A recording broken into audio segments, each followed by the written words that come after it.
Jadi walaupun masih dalam masa krisis seperti ini, KBRI Bratislava sudah berkontribusi untuk pemulihan ekonomi nasional ya Bu? Insya Allah, Stefan.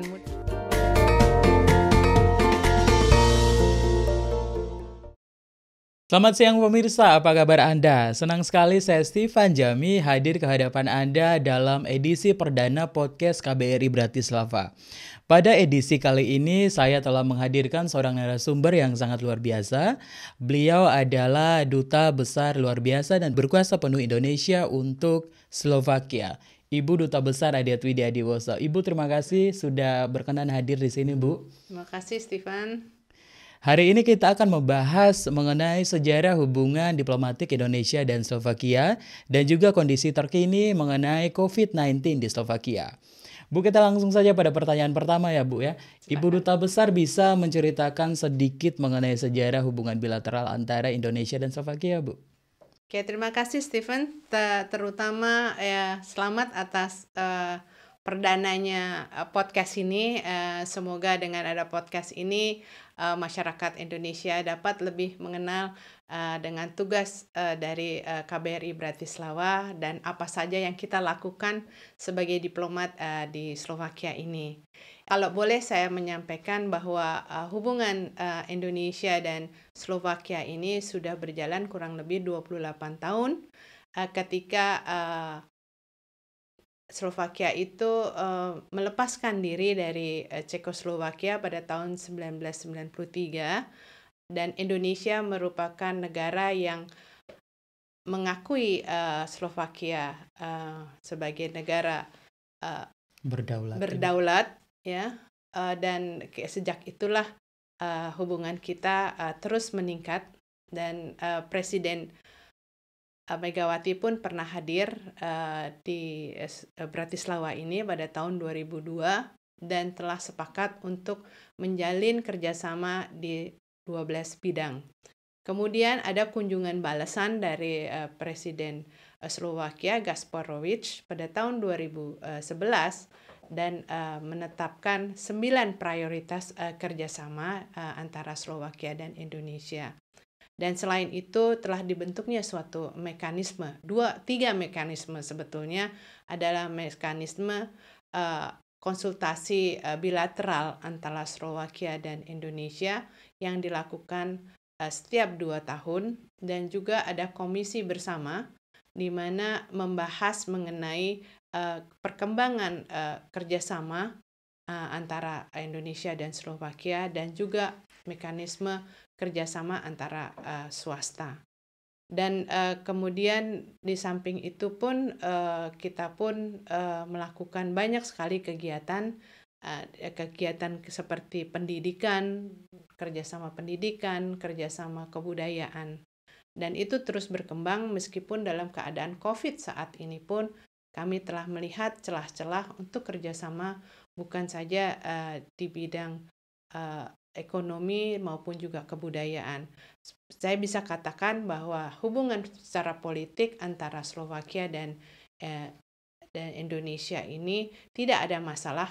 Dua negara ini saling mendukung dan juga diutamakan adalah kerjasama ekonomi untuk saling mendukung kemajuan dan kesejahteraan kedua bangsa ini. Baik, Ibu tadi sudah menjelaskan bahwa hubungan diplomatik antara kedua negara ini, Indonesia dan Slovakia, sudah dimulai sejak lama, 28 tahun yang lalu. Dan kantor KBRI sendiri sudah berdiri sejak tahun 95 ya Bu ya, di Bratislava. Sudah berapa banyak duta besar sih Bu yang ditugaskan di sini dan Ibu duta besar keberapa Bu? Sebetulnya saya ini duta besar ke-7 selama sejak tahun 1995. Dan kebetulan saya adalah duta besar perempuan kedua. Yang pertama adalah Ibu Duta Besar Andalia Widodo. Dan saya sangat bangga bahwa saya sebagai duta besar kedua perempuan di Bratislava ini.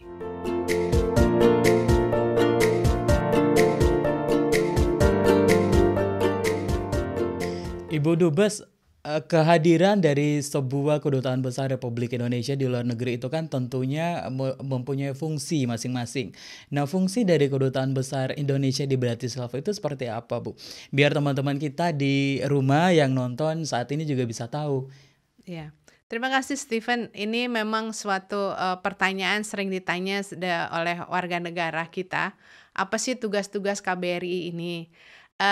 Sebetulnya keberadaan seperti keberadaan duta besar ini adalah suatu kepanjangan tangan dari Presiden kita di Republik Indonesia dan sebagai wakil beliau untuk memperjuangkan kepentingan-kepentingan bangsa dan negara. Itu dan kebetulan tugas dan fungsi diplomat itu sudah berabad-abad kita kenal ada 3 fungsi yang jelas sekali, yaitu representing atau mewakili, ialah mewakili kepentingan negara dan bangsa di negara akreditas kita, dan melakukan perlindungan terhadap warga negara Indonesia dan badan hukum Indonesia yang ada di negara akreditas, dan kemudian adalah melakukan promosi. Itu promosi adalah promosi citra bangsa Indonesia di negara akreditas dan juga melakukan promosi untuk kerjasama dan meningkatkan hubungan antara kedua negara. Dan selain itu adalah kita juga melakukan pelaporan mengenai perkembangan-perkembangan apa yang terjadi di negara akreditas ke Indonesia dan mengenai perkembangan-perkembangan Indonesia di negara akreditas yang kita sebut sering-sering intermestik, gitu, international domestic, itu harus nyambung antara apa yang kita lakukan di perwakilan dan apa yang dilakukan di Indonesia, sehingga kita selalu selaras dan serasi dalam hubungan kita. Di samping itu adalah kita juga melakukan manajemen, ya, hubungan manajemen tidak saja manajemen dalam konteks yang kecil, tapi manajemen secara luas, yaitu kita juga melakukan pendekatan dengan masyarakat, tidak saja pemerintah sini, tapi masyarakat secara umum, melakukan penggalangan dukungan-dukungan untuk kepentingan kita, dan juga membina untuk kepentingan bangsa Indonesia yang ada secara global. Itu pendeknya ya. Sangat luar biasa sekali ya Bu ya. Jadi sebetulnya. Tugas Kedutaan Besar Republik Indonesia dan diplomat-diplomatnya itu sebenarnya tugas yang sangat berat ya Bu ya. Karena membawa label negara dimanapun mereka berada, seperti itu ya Bu ya. Tapi tunggu dulu, masih satu ketinggalan, itu melakukan negosiasi. Nah ini banyak sekali yang tugas-tugas diplomat-diplomat kita adalah melakukan negosiasi. Saya miss satu itu tadi. Inilah kadang-kadang yang kita lihat ada di PBB di New York, ya.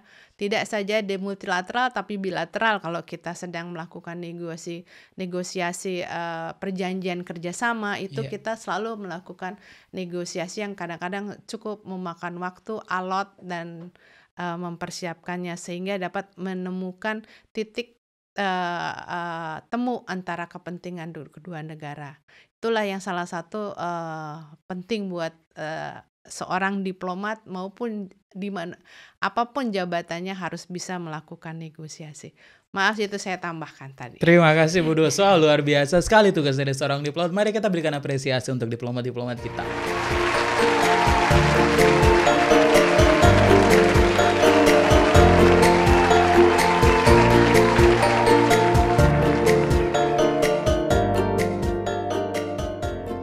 Ibu Duta Besar, pandemi COVID-19 di Slovakia itu kan sudah terjadi sejak Februari 2020. Kesibukan Kedutaan Besar Republik Indonesia di Bratislava itu apa saja Bu? Selama sudah 1 tahun lebih nih Bu. Ya, ini memang suatu masa di mana kita semua menghadapi tantangan yang cukup unik yang tidak pernah terjadi selama hidup kita ya. Iya. Nah, ini adalah suatu saat di mana kita melakukan introspeksi terhadap diri kita dan membantu dan melakukan apapun juga untuk dapat tetap melakukan tugas pokok perwakilan ini. Jadi sejak adanya pandemik bulan Maret tahun yang lalu ini, kami selalu memantau WNI yang berada di Slovakia, tidak di Bratislava saja, tapi Slovakia yang cukup banyak, ya tidak sebanyak tetangga-tetangga kita, tapi ini adalah 78 orang WNI yang ada di perwakilan. Jadi kami memastikan bahwa mereka itu selalu dalam keadaan sehat walafiat, ya, dan kita pantau melalui apapun media sosial, apapun komunikasi dengan WA, itu kami selalu pastikan bahwa kita selalu berkomunikasi dengan mereka. Dalam kesempatan ini untuk WNI pun kita memberi bantuan pada tahun yang lalu, memberikan bantuan pangan, ya, kepada teman-teman kita, khususnya PMI kita yang tidak mendapat pekerjaan atau bukan tidak mendapat pekerjaan atau dikurangi pekerjaan, dan sehingga berdampak kepada pendapatan mereka, sehingga kami bantu sebisa mungkin untuk memberikan pangan dan juga vitamin agar mereka tetap terhindar dari COVID ini. Dan selama ini KBRI kita juga akan berusaha untuk memberikan bantuan kepada WNI dan memastikan selalu berkomunikasi dengan Indonesia sekiranya ada hal-hal yang dapat kita lakukan lebih lanjut. Iya, baik Bu. Jadi melindungi segenap warga negara Indonesia khususnya yang terdampak COVID-19 di Slovakia. Betul. Saya dengar tahun lalu tuh Bu, KBRI Bratislava lumayan sibuk. Katanya ada sebuah website yang di-launching sama Ibu Duta Besar dan teman-teman di KBRI Bratislava. Mungkin bisa dijelaskan secara singkat, Bu? Iya, betul, tahun yang lalu karena tidak normal kehidupan kita di sini sehingga kita tidak dapat melakukan temu muka atau melakukan pertemuan secara bersama-sama dengan para pengusaha khususnya dan siapapun ada yang di sini karena dilakukan lockdown sejak bulan Maret, kemudian dilanjutkan lagi sejak bulan September.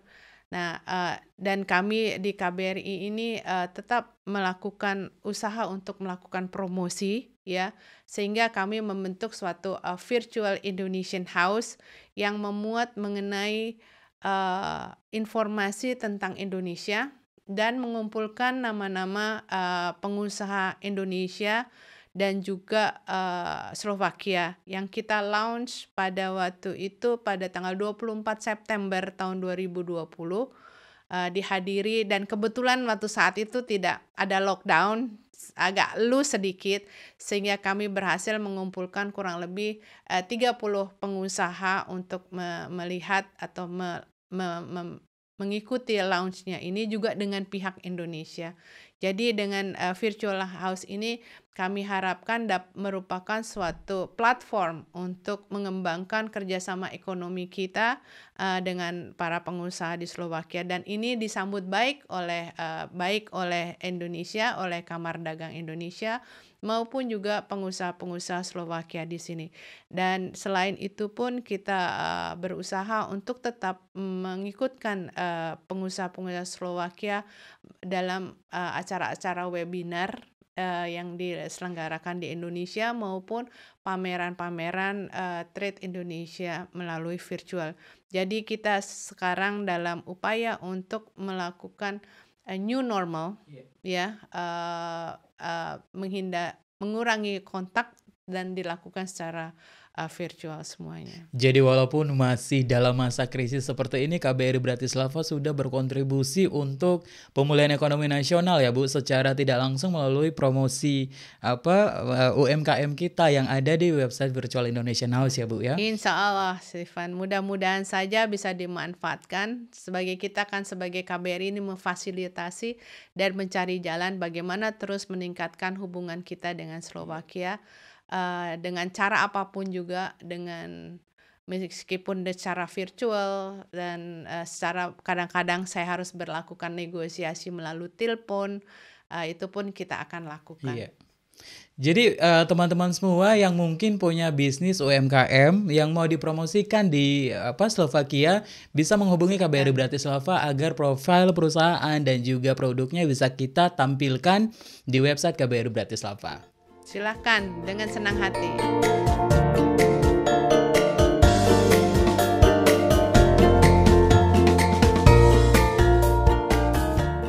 Ibu Dubes, kemarin itu kan Slovakia sempat dikategorikan sebagai salah satu negara dengan angka kematian COVID tertinggi di dunia. Ibu bisa kasih sedikit informasi buat kita dan teman-teman semua yang lagi menonton perkembangan COVID-19 dan situasi terkininya tuh seperti apa sih Bu di Slovakia? Oke, ini Slovakia ini negara kecil dengan penduduk kurang lebih 5,4 juta. Pada awal COVID pada Maret tahun 2020 itu Slovakia itu merupakan negara yang dampaknya kecil, termasuk negara yang aman. Kalau nggak salah kurang lebih 200 atau 400 ya yang terinfeksi. Tapi kemudian setelah dibukanya, mulai dilonggarkan bulan Mei 2020 sehingga September itu mulai kelihatan ada kenaikan. Dan waktu dilakukan lockdown pada bulan September 2020 itu tidak menurun, tapi Oktober terus sampai Desember Meningkat itu ya, Bu, ya? meningkat terus sampai 1000-an ya. Bahkan pada Desember 14 itu dilakukan bukan total lockdown, cuman lockdown tapi tidak total, tapi total. cukup keras dalam hal ini. Tidak boleh bertemu dengan keluarga selain dari 2 orang, 2 keluarga, dan ada jam malam segala macam. Nah, itu dimulai bulan Desember sebelum Natal ya. Gerak pun, toko pun tutup, hanya supermarket dan farmasi yang buka. Sampai baru kurang lebih seminggu yang lalu. Nah, tapi itu merupakan wave kedua. Oke, Ya, second jadi wave-nya ya, Bu? First wave tidak terlalu tinggi dan Slovakia termasuk negara yang aman. Tapi second wave ini dia sampai bisa mencapai kurang lebih 3.000 per hari yang terkena. Dan yang meninggal pun juga cukup tinggi, yaitu adalah 90 orang per hari. Dengan penduduk yang begini kecil, kalau kita bandingkan dengan Indonesia, ini suatu hal yang memprihatinkan. Dan kemampuan dari rumah sakit di Slovakia ini pun terbatas, sehingga mereka membutuhkan bantuan dokter dari Polandia, dari Hongaria, dari Romania, dari Austria. Ya, bahkan ini adalah suatu negara yang juga melakukan tes antigen nasional ya. Jadi seluruh siapapun yang tinggal di sini harus mempunyai antigen. Dan kita tidak kurang-kurang tidak 14 hari, tapi tiap minggu kita harus dilakukan antigen kalau kita mau keluar rumah. Jadi ini adalah suatu yang sudah dirutin sejak bulan Oktober ya. Kita mulai Oktober, November ini kita tiap minggu kita harus melakukan tes antigen. Dan ini adalah suatu hal yang sangat memprihatinkan di Slovakia karena kemampuan mereka terbatas. Dan ketika vaksin mulai masuk, itu pun vaksin yang masuk ke Slovakia ini sangat terbatas. Sehingga mereka mengutamakan seperti negara-negara yang lain, ya mereka mengutamakan yang usia renta ya, yang di atas 60 tahun gitu. Nah, alhamdulillah mereka sekarang sudah mencapai kepada usia 40 ke atas. Nah, baru tanggal 19 April ini ya Slovakia baru membuka ya. Mall sudah dibuka, toko-toko yang bukan supermarket sudah boleh buka, kecuali restoran yang belum bisa dibuka. Nah, inilah yang mempunyai dampak dan keprihatinan dari pemerintah Slovakia. Sekiranya nanti dibuka kembali, ini apakah third wave yang sekarang sudah terjadi di Jerman, di Inggris, apapun Prancis akan terjadi. Jadi ini adalah suatu hal yang mungkin dicoba untuk dibuka sedikit-sedikit karena nampaknya manusia di masyarakat maksud saya, masyarakat di Eropa ini sudah menghadapi fatigue ya Iya, terhadap betul. lockdown ini, sehingga dibutuhkan kebebasan gitu. Karena sampai saat ini pun curfew atau jam malam dari jam 8 sampai jam 5 pagi masih diterapkan di Slovakia. Nah, mungkin itu tetap akan diupayakan, akan diterapkan untuk menghindarinya penyebaran COVID-19 atau penyebaran yang nomor wave ketiga ini. Iya. Nah, inilah yang kita sedang prihatin sebetulnya, bagaimana kapan dan bagaimana gelombang ketiga atau third wave-nya dari COVID-19 ini akan masuk Slovakia dan berapa besarnya akan berdampak kepada kehidupan kita lagi di Slovakia ini. Iya, sangat menarik Ya. sekali Ibu Duta Besar. Tadi Ibu sempat mengatakan bahwa Slovakia itu merupakan salah satu negara paling pertama yang menyelenggarakan tes antigen secara massal pada akhir Oktober 2020. Pada saat itu apakah orang atau staf dari KBRI Bratislava bergabung juga, Bu? Ya, saya terus terang aja antara duta besar ya, sebetulnya antara duta besar yang berada di Slovakia ini terjadi perdebatan waktu umumkan bahwa semua yang berada di Slovakia ini perlu melakukan tes antigen. Dan cukup lama perdebatan karena sebagai diplomat kita mempunyai imunitas, ya. Dan itu membutuhkan waktu 1 minggu untuk kementerian atau pemerintah Slovakia memberikan imunitas terhadap diplomat. Namun di KBRI ini saya anjurkan kepada seluruh staf untuk melakukan antigen karena ini adalah kepentingan daripada masing-masing individual untuk mengetahui apakah dirinya sudah terpapar atau sudah masih bebas atau masih sehat.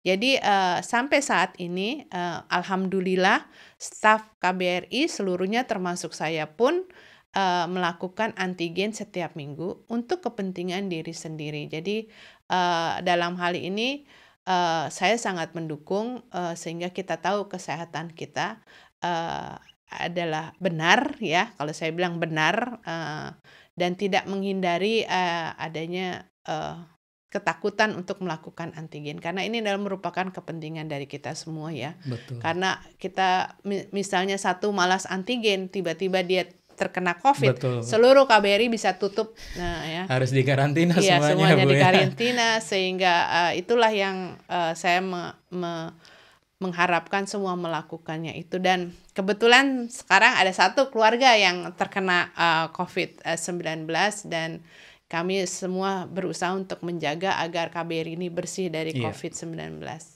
Wah, menarik sekali Bu ya. Bicara soal vaksin Bu, tadi Ibu sempat menyinggung soal vaksin. Vaksin sudah mulai di Slovakia itu kalau tidak salah dari Desember 2020 ya Bu ya. Ibu sendiri sudah divaksin seperti itu Bu? Dan kalau sudah dengan vaksin apa Bu? Ya betul, bulan Desember sudah mulai divaksin di Slovakia dan saya kebetulan mendapat vaksin dari Pfizer pada bulan Maret ya, dan yang kedua sudah bulan April, jadi saya sudah bebas sebetulnya untuk melakukan antigen sesuai ketentuan. Selamat ya Bu ya. Dan kebetulan teman-teman di diplomat ini juga mendapat privilege mendapat suntikan AstraZeneca ya pada bulan Maret ya. Maret. Jadi dan juga sudah mulai dengan keluarga ya, keluarga dari KBRI, istri, suami ya, dan siapapun yang di atas 40 sudah mendapatkan vaksinasi AstraZeneca minggu lalu ya. Minggu lalu. Ya. Jadi alhamdulillah sebagai negara kecil ini juga memperhatikan orang asing atau diplomat-diplomat asing untuk segera dapat diberikan vaksin. Jadi kami cukup aman dalam hal ini. Wah, terima kasih Bu Dubes. Itu penjelasan yang sangat luar biasa dari Ibu Dubes mengenai hubungan bilateral Indonesia dengan Slovakia dan juga kondisi COVID-19 di sini. Pemirsa, kita sudah sampai pada penghujung acara podcast kita pada hari ini. Ibu Duta Besar, terima kasih atas kesediaan Ibu sudah hadir di podcast perdana kita hari ini, Bu. Ya, semoga nanti kita bisa mengundang Ibu lagi untuk podcast episode berikutnya. Sekali lagi pemirsa, kami ucapkan terima kasih atas kebersamaan Anda sudah mendengar podcast kami, dan salam sehat dari Bratislava. Sampai jumpa.